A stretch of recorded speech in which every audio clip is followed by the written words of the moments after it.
Yes, good evening, everyone, and thank you, Helen, for those kind words, and thank you, Michael, for all the help you gave me in preparing what I want to say tonight. Okay, so I suppose I deliberately haven't framed this around the current controversy over Durrow, but what I think you'll understand from the story I'm going to tell you is that what was happening back in 1914 has extraordinary parallels with what is happening here today. So I have prepared a paper, and I'm going to read it if that's okay. And then if I get if I start losing you, I'll stop reading it. But anyway, here goes. So Durrow Abbey endures as one of Ireland's most profound yet understated monastic treasures. Founded by St. Columba or Columkill in the 6th century, this sacred site represented a beacon of learning and spirituality during the golden age of Irish monasticism. Its significance extends far beyond its architectural remains. Durrow produced the extraordinary Book of Durrow, one of the earliest surviving fully decorated insular gospel books, predating even the Book of Kells. The monastery survived Viking raids, Norman conquest, and religious upheaval, clearly not bureaucratic administration, unfortunately, bearing silent witness to Ireland's complex religious and political evolution. By 1914, though in ruins, Durrow Abbey had become something more than stone and memory. It had transformed into a symbolic coordinate in Ireland's cultural landscape, a physical embodiment of Irish heritage at a moment when definitions of national identity were being fiercely contested. The controversy that erupted over access to this site reveals how deeply entwined sacred spaces had become with emerging conceptions of cultural ownership, national patrimony, and Irish identity on the eve of revolution. So this was a trip I made last year to Durrow to try and get access to the Abbey, which I'd known about because of this story I'm going to tell for a long time. This was my accomplice, unrecognizable, who helped me get access. No one you know. Those are the front gates, which you can't get through. We did eventually get in. That's the fine church and the graveyard. I'm sure you recognize this. These weren't photographs by me. You can see that the windows and the door are all boarded up. You can't actually see into the church at all. But that is what is inside now. And there's that magnificent website about the Durrow Cross, which is a real treat, actually, for anyone who explores the High Cross. And then there's a little pathway leading down to St. Columkill's well. There was the well. It was very wet last year, as you can see. It was a flooded well. And, that was the trip. You know, it's very pleasant. You really get a sense of that space being profoundly sacred. And in a way, you know, the fact there aren't tourists tramping over it is perhaps not such a bad thing. But at the same time, I think it is something of a cultural tragedy that you can't actually visit it in any easy, accessible way. So anyway, back to the story. The Irish cultural revival of the late 19th and early 20th centuries embarked on a deliberate mission to reclaim sacred spaces as essential anchors of Irish identity. This movement extended far beyond literature and language to encompass a physical reclamation of the landscape itself. Ancient archaeological sites were reimagined as powerful symbols of an indigenous Irish civilization that predated colonial rule. Many drew inspiration from these sacred spaces, weaving them into a new cultural narrative that positioned Ireland's ancient monasteries as centres of a distinctly Irish intellectual and spiritual tradition. Such sites became pilgrimage destinations for cultural nationalists who saw in these ruins a tangible connection to a pre-colonial past. The Gaelic League organised excursions to ancient sites, while artists depicted them in ways that emphasised their mystical and national significance. The reimagining of sacred space transformed Durrow Abbey into a contested cultural battleground, where questions of who owned, controlled, and had the right to access Ireland's sacred heritage became central to the broader struggle for cultural sovereignty. The dispute functioned, if you like, as a proxy war for deeper questions of national identity and sovereignty. So the story tonight really involves these two protagonists. On the left is a woman called Alice Stopford Green, who was born in Kells in County Meath. And she was the granddaughter of the Bishop of Meath. Her father was the Archdeacon of the rector of Kells and the Archdeacon of Meath. She grew up in this quite austere Church of Ireland, sort of slightly proselytizing household. And in her early 20s, she was born in 1847, she helped her father in his own very central part in the disestablishment of the Church of Ireland in 1869 and 1870. And in many ways, the reason she became so involved in the Durrow story 40 odd years later is because she had been party to the very complex negotiation of the disestablishment of the church in 1869 and 70. Okay, and then in the early 20th century, she lived in London right up until really 1916. She played a big part in the background to the build-up to 1916, and most importantly, and the thing that she's perhaps most remembered for, although it's very distorting to remember her exclusively for that fact, is that she largely organised and paid for the running of guns into Howth in 1914. But before doing that, she had written 3 pretty significant histories very quickly. On the left, The Making of Ireland and Its Undoing, which was a fierce attack on essentially the colonial invasion of Ireland in the early modern period during the reigns of Henry VIII and Elizabeth I. In 1911, she wrote a book called Irish Nationality, which was essentially a very accessible and popular book about in a way, the continuous narrative of Irish nationality extending back to the mythical times and going right up until the Act of Union, and indeed beyond. And then in 1912, she published a volume of essays called The Old Irish World, which really set her up as a very important historian of that time. So when she comes to Durrow in 1912, she is a figure of some sort of intellectual substance. She came here with Francis Joseph Biggar. Biggar was a Belfast solicitor who, rather like Michael, absolutely invested all his spare time into essentially exploring the Irish past. And he had a famous library at his house on the Antrim Road. The house was called Ardree.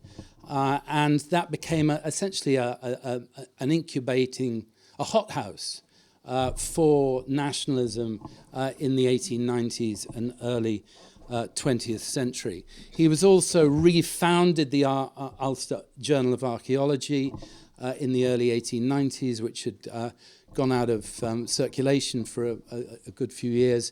And he was a devoted United Irishman, although he was a Protestant and a middle-class solicitor, he really, a lot of his historical interest focused in on the United Irish.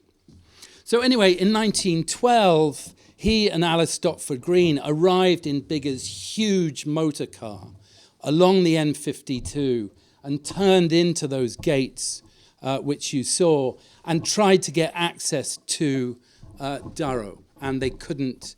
The gates were closed. So Stopford Green visited Durrow with Biggar, and she wrote on the back of it a 5-page memo of that visit.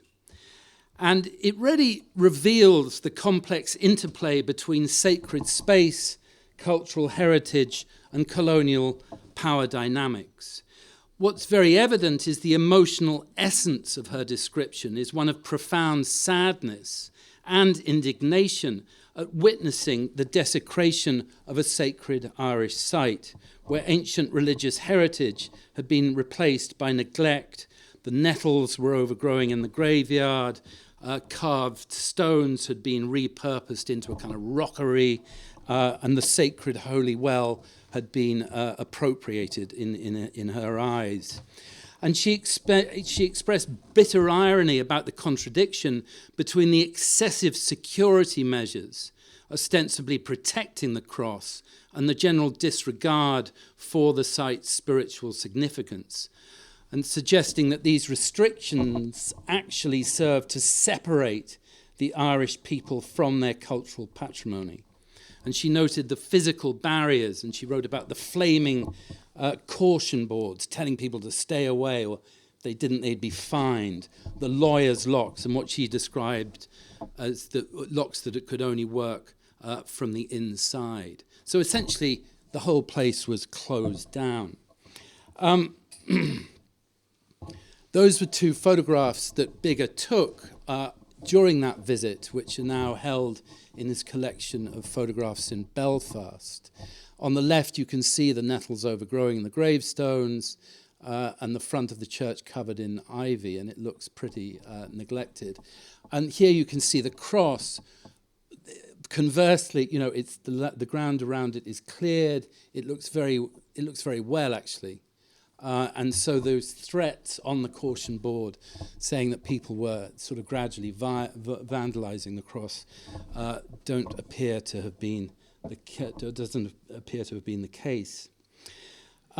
So her commentary on what she called the hideous and deserted barn church, juxtaposed against the ancient cross, which she said was conqueror still in its matchless solemnity and beauty, reflecting an emerging narrative that positioned pre-Reformation sacred sites as embodiments of the authentic Irish civilization predating colonial intervention. And it's particularly revealing that her incredulity regarding the access restrictions, ostensibly for preservation reasons, she felt were just ridiculous. Because there was no, in her eyes, malice evident anywhere apart from the lack of upkeep of the site. I think that initial 5-page memo is interesting because she's very evidently putting the blame at the front door of the Protestant confiscators, as she says. And she kind of constructs her criticism very much in terms of a sort of a Catholic Protestant binary. I think this is a position that she would change when she writes the letter to the newspapers 18 months later and involves herself in opening up the debate in the public. But again, I think what's interesting about that is because she had access to essentially the kind of inner workings of the Protestant church at that moment of its disestablishment, I think she in some ways has some justification in the criticisms that she's making. So what I want to do now is to look essentially at the letters that erupted in the press in early 1914. Now, Michael has written about this in an essay published back in Durrow in History back in the 1990s. Is that right? And Michael, very in a way that can't in any way be bettered, wrote about essentially what happened in 1913, which looked at essentially the beginnings of this controversy, and then rightly, Michael recognised that it was the letter that Alice Stopford Green wrote to the newspapers in February 1914 that brought this whole thing out into the public domain. Green received at the beginning of that, at the end of January, this note, this press cutting from Francis Joseph Bigger. You can see his writing at the bottom. It says, "You may remember I told you he would do this." And this essentially is a clipping that relates how the local government board had ordered the closure of Durrow's churchyard because of overcrowding and unsanitary conditions. And it was claimed that Mr. Toller, the landlord, Otway Toller, had essentially relatively respectable reasons for bringing about that closure. Alice Stopford Green was absolutely infuriated by this. And she wrote this very long letter to the local press, to the King's County Independent, but it was also published on the same day, the February the 11th, in the Freeman's Journal, the Irish Times, the Irish Independent, and the Cork Examiner. And I mean, that gives you some sense of her stature, that all of those main newspapers would have published her letter on the same day. And I think she very deliberately, this was a classic bit of Alice attacking the kind of administrative system. And this wasn't certainly the only case of her doing this. So let's just think about this letter for a moment. What's interesting about this letter is that her tone starts to change. Perhaps the first 3/4 of it is really about that visit that she'd made in 1912. She talks about why she felt sad and indignant. And please don't try and read this, by the way. It's just there as a it's horrible and you'll ruin your eyes.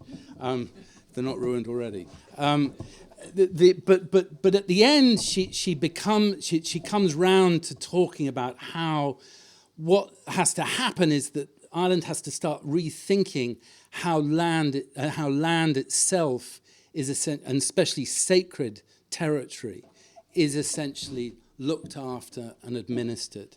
She basically says that local governments have to start taking responsibility, that the Protestant church, and in this case the Protestant church very much in the thrall of a Protestant landowner, can't be expected to essentially, to some extent, shoulder the burden of what is required to actually maintain a property of this nature. So this, in different ways, excites an extraordinarily kind of animated response. Here are 3 letters. Again, don't try and read the text. The one on the left is the one I'm going to talk about first of all, and it's signed by someone called Parallax. It's a pseudonym, obviously. Parallax, for those who are not into astronomy, is a word that essentially used by astronomical observation about an object when viewed from different lines of sight. So in a way, it's about perspective. And the letter is kind of mischievous, and it essentially suggests that, in a way, everyone's to blame for what's happening here. The landlords who are allowing the nettles to grow, the antiquarians who are making such a fuss, and the tourists who are kind of tramping over the ground without looking after it. And I suppose it's quite a clever way of just trying to, in a way, dilute the kind of more serious message that Alice Stopford Green makes. It intrigues me who the identity of Parallax might be. You can't write letters now to the Irish Times anonymously. My own suspicion is because it's very much a Greek reference, and the tone of the letter would suggest that it is very much a well-educated, either academic or ecclesiastical figure. It could well be the Provost of Trinity, John Pentland Mahaffy. And the reason I say that is Alice had been engaged in a very open war with Mahaffy since about 1907, for the previous 7 years. And for me, there's a lot of Mahaffy's sort of fingerprint in that letter. Another letter came from James George Butler, who is an antiquarian. He made the case that he had himself studied a cross at Temple Kieran Abbey, and he'd found it sort of demolished and vandalized, and his feeling was that the landlord, to some extent, the landlord in Durrow was making the right choice in actually trying to protect the cross with the kind of both surveillance and sort of gates and locks and padlocks, and felt that was all perfectly legitimate. And that was another take on the whole issue. That's the Tehilly site, by the way. What? That's a place called Tehilly, which is not too far from Durrow. And there's a cross there. And Temple Kieran. Yeah. And it's still there. Oh, yes. Yeah. It's on the road to Clara. Yeah, that's right. Yeah. And it was vandalized. And do you know who James George Butler is? Yeah, I don't know who he is, but there was a record of it being vandalized in the 1890s. That's what he's talking about. Yeah. And then this third letter, RKW, and this is, I think, someone called Robert Keating Wright, who was secretary to the Church of Ireland Representative Church. So he representative church body. So he was a sort of senior administrator within the main administrative body of the Church of Ireland. And he makes an argument that in many ways tries to defend how the Church of Ireland has looked after sacred space since the disestablishment in the 1870s.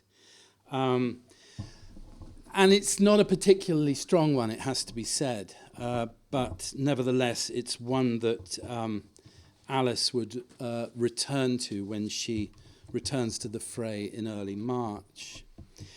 So those were the first three letters, but it certainly didn't end there. The next letter came from P.J. Lynch. Lynch was a serving member of the Council of the Royal Society of Antiquaries, and he makes an argument essentially that is very much about the fact that there just isn't the necessary funding and governance to actually protect sacred space and heritage in Ireland.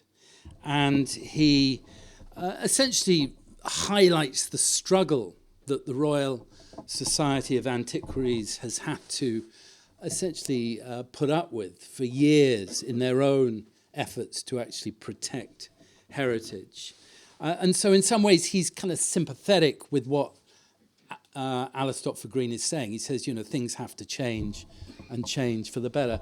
And then a country reader, again, another anonymous contribution, which basically makes the case around the fact that these sites need to be shut down because they're trampled over by people who don't know how to respect sacred sites properly. So they kind of, it's again, you don't know who it is, but it's certainly an argument that doesn't in any way help Alice Stopford Green's argument and is very much against really trying to change anything and saying that actually how things are fine. Perhaps the most significant kind of letter of all is from James Blennerhassett Leslie, who was rector at Castle Bellingham. Now, Leslie would be a kind of forgotten figure. He does have an entry in the Dictionary of Irish Biography, and he was essentially an archivist for the Church of Ireland. He'd written that very well-known work, Ossuary, Clergy and Parishes, and another unput-downable text called Ferns, Clergy and Parishes, in 1900 and 1908. And he essentially compiled lists about the Church of Ireland presence in Ireland. And, you know, you can guess that his view of this was not, his view of Alice Stopford Green's intervention was not at all supportive. He talked about the Gaelic craze, meaning the Gaelic League, but he substituted league for craze. He used the Irish Times somewhat derogatory reference to Alice Stopford Green's argument as ill-conditioned. And he defended essentially the long history of the Church of Ireland, saying actually they hadn't done too bad a job at all. Okay, so then we have the next figure into the field was signing his name in Irish, S.O. Irvine, who was George Irvine. Now he's a figure I'm sure, again, does have a Dictionary of Irish Biography reference to him, to his life. He was born into a unionist and Church of Ireland family in Enniskillen, where his father ran a religious bookshop known for proselytizing. Despite his background, he developed strong nationalist convictions, and after moving to Dublin around 1900, where he attended Trinity but didn't complete his degree, he taught at a school on Molesworth Street, and then he became quite quickly politically transformed. He joined the Gaelic League, he learned Irish, he formed crucial friendships with fellow Protestant nationalists such as Ernest Blythe and James Deakin and Bulmer Hobson.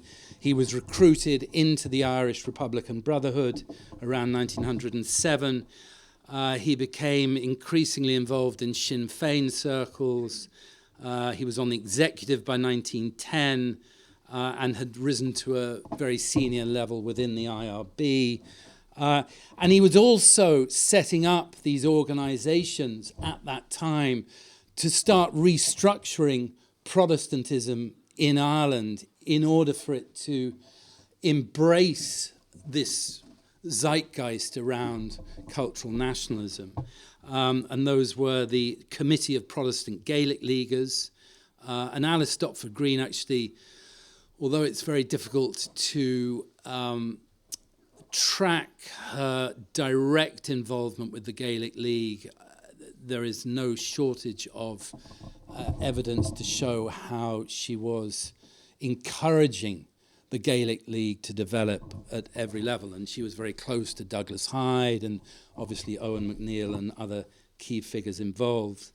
And the other organisation that Irvine was involved in building up was the Irish Guild of the Church, which again was another bit of Protestant rearrangement in Ireland in order to try and kind of respond to what's happening within cultural nationalism. And then Irvine, after his brief involvement in this story, you know, he went on to serve in the 4th Dublin Battalion of the Dublin Volunteers. He was involved in the Howth gun running. In 1916, he was arrested, having served with Eamon Cant in the South Dublin Union, and he was sentenced to death, but then that was commuted to 10 years imprisonment. And he went on to have a very long life after that in different ways.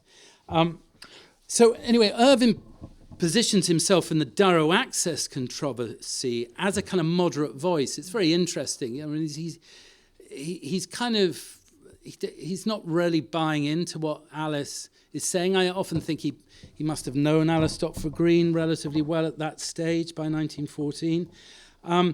He's certainly trying to, the argument he's trying to say is that there are lots of Protestants here in Ireland now who are beginning to identify with the cultural nationalist movement, and therefore to describe it as a craze is wrong, and people should have to start rethinking, in a way, Protestants need to start rethinking their loyalties. So that's another kind of interesting intervention in the debate. So that goes on until late February, and then in early March, Alice steps back into the ring, and on the 6th of March, she publishes another long letter in the Irish Times. It does also find its way into other newspapers. And here she, to some extent, defends some of the criticism that she has received, but she also starts to, in a way, moderate her own position by saying, actually, look, you know, we really have to start thinking about the kind of cultural heritage of this country in new ways. This, to some extent, goes beyond just getting local administration to step up to the mark, but it requires also both churches to sort of recognize that they can't have this, in a way, iron grip over what is essentially a space for the people. And, you know, she's essentially democratizing the kind of cultural moment for what it is. And she does at the same time quite consciously take on the church representative body and the sort of a Protestant administration for, in a way, failing to make any effort to sort of democratize how they actually understand their own cultural responsibilities. And it leads up to this quite powerful paragraph towards the end of her letter, where she says, you know, these incidents deepen our perplexity as to where the real authority lies. They illustrate the difficulties of anomalous and peculiar control over which the public can exercise no influence. They show how, under such circumstances, national relics may be controlled in an anti-national sense. They give point to the ominous suggestion by a clerical correspondence that it is doubtful whether anyone has a legal right to enter a churchyard except when public worship is being held or for the purposes of interment. So, you know, again, what she's to some extent saying there is that, you know, these spaces are almost, they kind of live in their own sort of legal entanglement, but this completely ostracizes or keeps the just ordinary people out of what essentially she sees as what should be their space. So, yeah, that's her next intervention, and that in itself brings quite an angry response from Graveyard, and I think Graveyard might well be Parallax in in a new form. This is really, I mean, this is fantastically insulting. You know, I know where he says, Stopford Green, he refers to, he says, he dismisses the language, noting a letter from a lady signing herself Alice Stopford Green was intended to diminish her, obviously, her intellectual authority. He accused her of being very confused. And, you know, this is a classic sort of early 20th century misogyny, which is now right back in fashion in so many ways. But eventually the Graveyard accuses her because she doesn't pay tax and lives in London and is clearly English, then she has no right to be interfering in Irish cultural issues. Yeah, I mean, look, she took it on the chin. The next day, this, in a way, more or less the final letter in the controversy comes from a very distinguished former president of the Royal Society of Antiquaries, who's a commissioner of national education and a distinguished barrister, R.J. Kelly, Robert Joseph Kelly. And, Kelly, in some ways, makes the argument, but makes it better, that Lynch, who was one of his council members, had made, that, it's just really underfunding that has, to some extent, prevented real progress in terms of the protection of monuments. But he draws attention to the Ancient Monuments Consolidation and Amendments Act that had passed in 1913 in Westminster, in the British Houses of Parliament, and it had essentially been legislation to protect public monuments. It had been extended to Scotland and to Wales, but not to Ireland. And again, you just have to wonder why that was. And I know that from correspondence that Alice was having with other figures involved in the kind of cultural politics of that time, including Owen McNeill and the archaeologist R.A.S. McAllister, that they're all remarkably offended by the fact that Britain seems to be in some ways treating Ireland as a sort of second or third class citizen within the Union. Well, that's perhaps no new thing. Anyway, those were the letters. Look, I can see. I'm going to now quickly run through the editorial comments. Sorry, there were the Freeman's Journal, the Irish Times, and the Irish Independent all wrote extensive editorial comments on the letters. They are interesting for the fact they all say very different things. The Freeman's Journal took a very nationalist line. They said yes, they very much supported what Alice Stopford Green was saying. They said there is this sort of 1,400 years of spiritual continuity that must be respected, and we must find a way by which that space can be looked after properly at an administrative level. Okay, so they, to some extent, echoed what Alice was demanding. The Irish Times took a pretty unionist position on it. They didn't like Alice Stopford Green. They thought her history was too radical, and they dismissed her as her first letter as ill-conditioned, whatever that meant, and also they kind of talked about her histories being kind of emotive and, in some ways not historical for that reason, and I think that's a very shallow reading of her history.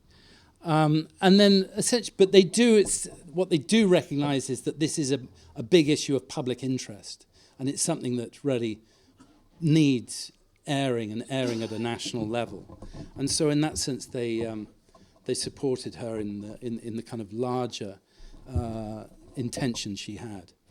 And then the Irish Independent, interestingly enough, took a relatively supportive role of Alice, but they put it into an international context, and they looked at how in France and Hungary there were essentially new laws coming into play that actually were protecting monuments as part of new government policy. And again, pretty interesting. Anyway, those can all be explored if you're interested in your own time.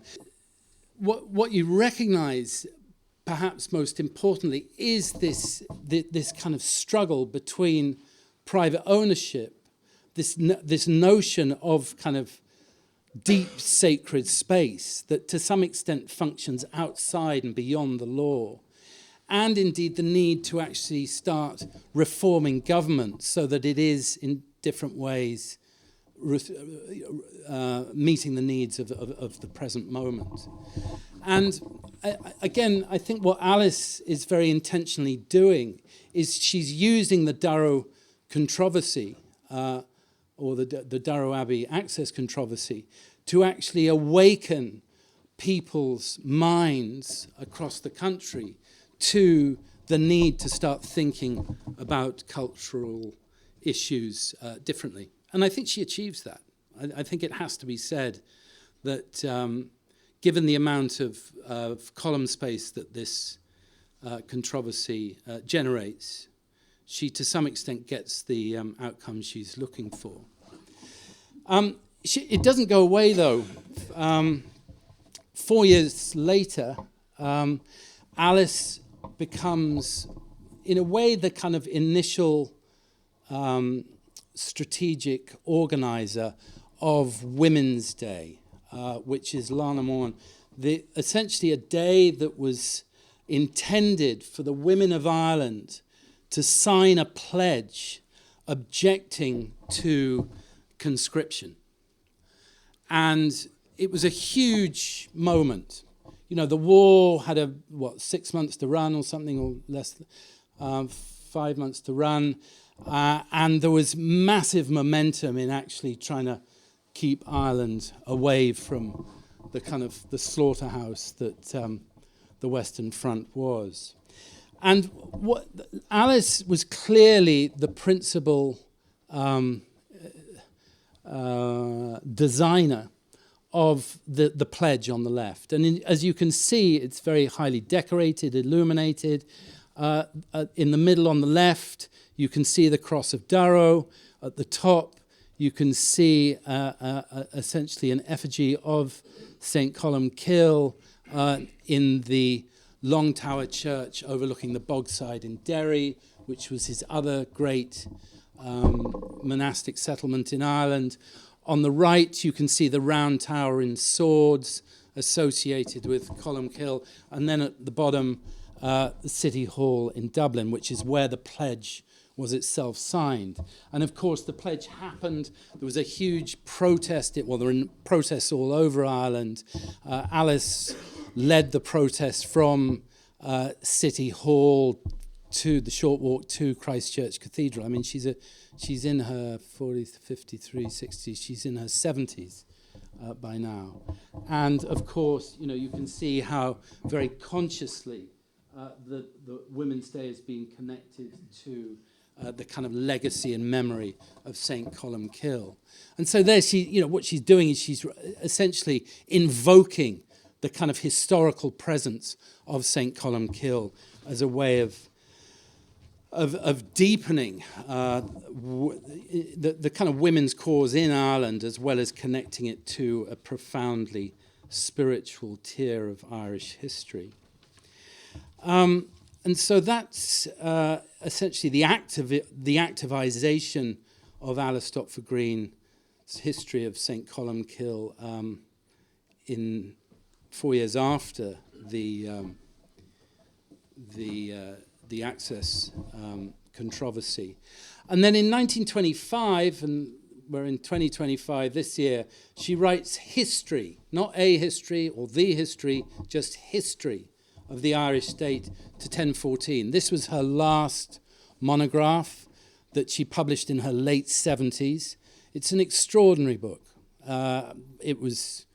She died 4 years after it was published. She was an Irish senator by one of the first women senators in Ireland, one of the first 4 women appointed to the Irish Senate, the Seanad Éireann. The history itself, I mean, the very title, The History of the Irish State to 1014, essentially conjures up this idea that, state building in Ireland was as old as nationality, and this was something that had been sort of deliberately happening for the best part of 2,000 years. But in that history, she has a 40-page section on St. Columkill. She sees St. Columkill as an absolute central figure in the construction of what she sees as this kind of emergent sort of proto-state. And she, although the previous chapter has been about St. Patrick, the chapter she writes with with the pages on St. Columkill is called The Early Church, and she far prefers St. Columkill to St. Patrick. Firstly, she sees him as coming from a sort of direct Irish lineage, unlike St. Patrick, who she sees as a bit of a foreign national. And you know, and then no, it is a problematic. You're right to laugh. But she says it in a kind of sort of slightly tongue-in-cheek way. But I suppose the other major difference she sees between them is that St. Patrick was a sort of proselytizer. He came to very deliberately convert, whereas St. Columkill really is all about establishing structures of power. And it wasn't just about establishing structures of power in Ireland. It was about extending that up the west coast into Scotland and indeed further afield. So she sees him as this kind of, in a way, as this great sort of messenger of Celtic Christianity, and someone who, for her, embodied the kind of aspiration of the Irish state more than St. Patrick. I did have that written over 2 pages in a slightly more elegant way than I've explained it to you now. But I think the important thing to grasp here is that she really does locate St. Columkill at the very heart of this emergent early national consciousness in Ireland. And for that, she devotes much space and much emotion in actually telling his story. So I don't know how long I've talked for. It seems...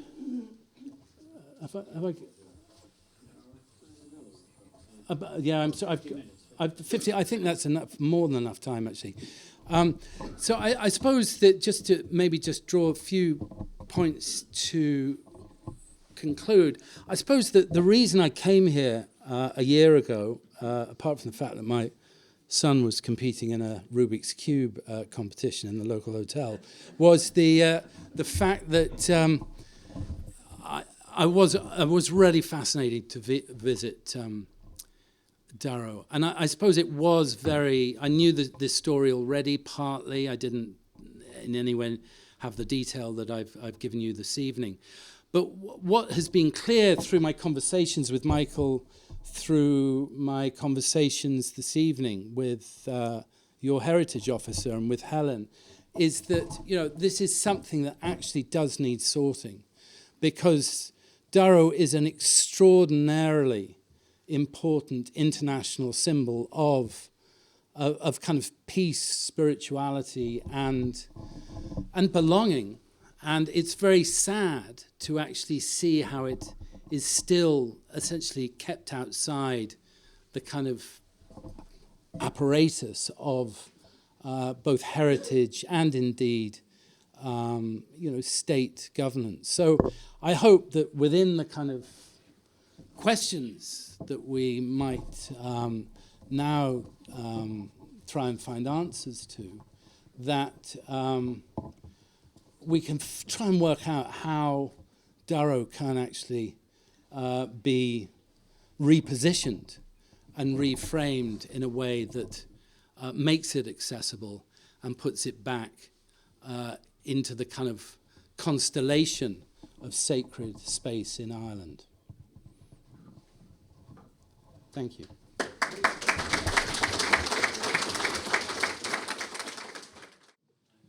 First of all, I'd like to congratulate our speaker on very interesting points, and perhaps the most profound was the last point about how important the place is and how neglected it is.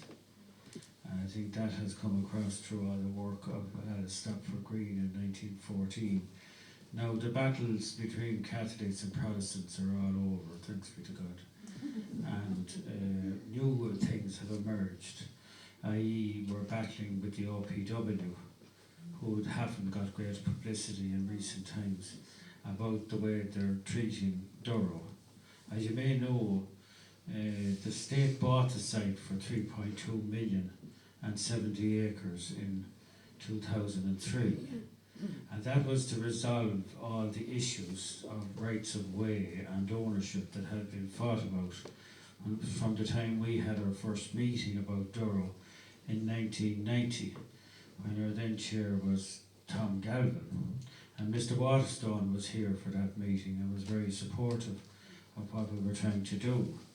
And after lots of setbacks and money from Europe and money going back to Europe, we eventually got to where we were in 03 with Keir Malooly, did the interview with Tom Parlin at the site out there in that year. So he's still around, and now we have Boxer Mourne, and he's quite interested, I believe.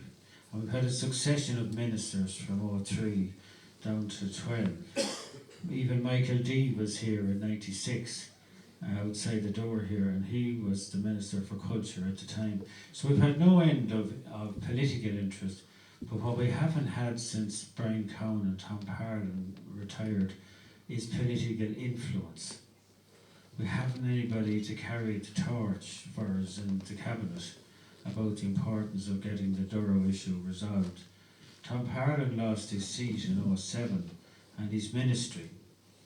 And at that time there were plans to have a visitor centre at Durrow, and that lodge house was going to be a little part of it, and the house itself was possibly going to be used, but that's unlikely in fact, because the OPW wanted to get rid of the house as quickly as they could, and it was leased to a peace foundation in 2005 without any of the normal legal preliminaries that there would be undertaken, i.e. have the people got a plan for the place and have they got the money to implement the plan.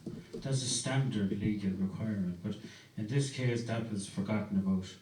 And then there was rows between the Peace Foundation and the government over the question of investment in the place. And we are suffering from all of that because some of that row may still be going on, we don't know. I met Carol Nolan at my front door at Christmas and she was looking for votes, and I just said to her, by the way, I must talk to you about Durrow. And give her due, she raised the question without further comment from me in the Dáil, which elicited the fact that, as Amanda has said, we don't know, because the OPWs have said we don't know how long this is going to take, and they never said what it is that they're going to do.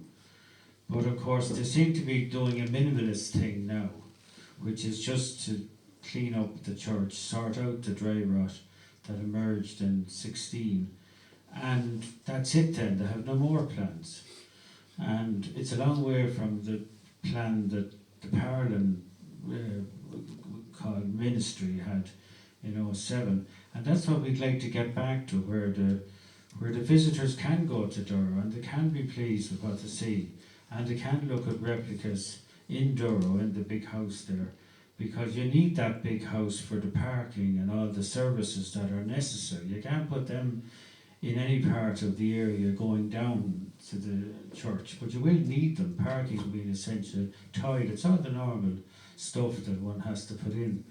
So the house is needed, and we don't know at the moment whether it's successfully taken back by the OPW or whether they're still in legal wars about it. Either way, the money that they're wasting at the minute by reason of allowing the dereliction to continue is way above what it would cost to buy off the problem. Every lawyer will tell you there's a point where you must make a deal. And if that deal has to be made, let it be made, because it'll be cheap in the longer term. The state has now bought the place twice. First of all, in 23, they paid compensation to Mr. Toller for the burning of the house in that year by the Republicans. And it was reopened in 27, and it was in good order. And as you know, the history of it, Michael Williams and the Slassingers and the O'Briens, all of those people lived in it comfortably. And it's not a difficult house to keep up compared with some of them.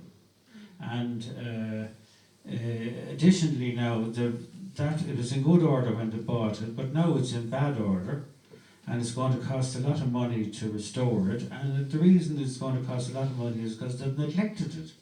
And by rights, the public auditors should be looking for an indemnity from the commissioners for the neglect that they have brought about at Durrow. They should be asking them to put their hands in their pocket for $1 million each at least to pay for the neglect, which any of us would be obliged to do if we handle things the way that they do it. We'd be asked to indemnify the claimant.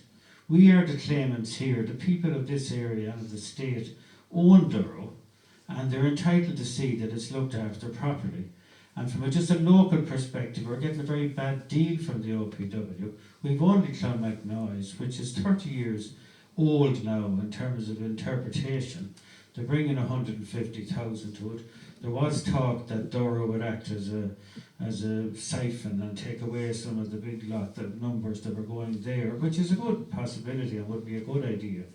But all of that needs us to sit down, and the people of Durrow and the people of Tullamore, to sit down with the relevant political people here and kickstart this thing and get it done. Because it's a very good historic place. We need it to dignify. You know, you think of this as the foundation of Christianity in the area, whether you're a Protestant or a Catholic or whatever. It's still a very important relic. And are there any places other in abroad where you would see the way we treat our High Cross? Trinity are lucky to have the Book of Durrow. That was taken away because of neglect in the 17th century, but that was understandable. But I do feel that there's a number of steps we could take now. The first is to get a meeting with our TDs, seek a meeting with Boxer Moore. He's in charge of the OPW, and get some agenda set up of what it is and when it is that they're going to take action to get the place open to the public, and that it is respectable and decent, and that we do all we can to dignify it and to help ourselves in terms of tourism. There's nothing wrong with tourism. You need it for various reasons to bring in business and so on. So why not put that before them as an economic necessity, apart from the heritage necessity? Just coming back to the talk then, I think she raised a lot of interesting points in her talk, and I think you have thrown sidelights tonight on the whole heritage topic for Durrow and for us. They're of central importance how we treat our heritage. And you know, there is a growing appreciation of it in Ireland, but very unfortunately Durrow is not in that category. It's in a very bad way, and if you read the Rough Guide in 1990, it was all about the Gothic horror story that Durrow was. And if you read it in 2025, it's not terribly different from that, despite the fact that we have spent about 5 million. I'm saying 3.2 to purchase, and I'm saying 2 million for the labour that was used to do up the church building itself in the 9 years that the OPW were visiting the place. And by the way, that dry rot could have been treated 8 years ago. Anybody will tell you, if you see dry rot in a building, immediate action is required, because what happens, it gets worse. And that's why I'm saying that the commissioners should be indemnifying us for all the expense. They won't be doing that, of course, but that's what they should be doing for the neglect of Durrow. So thank you very much.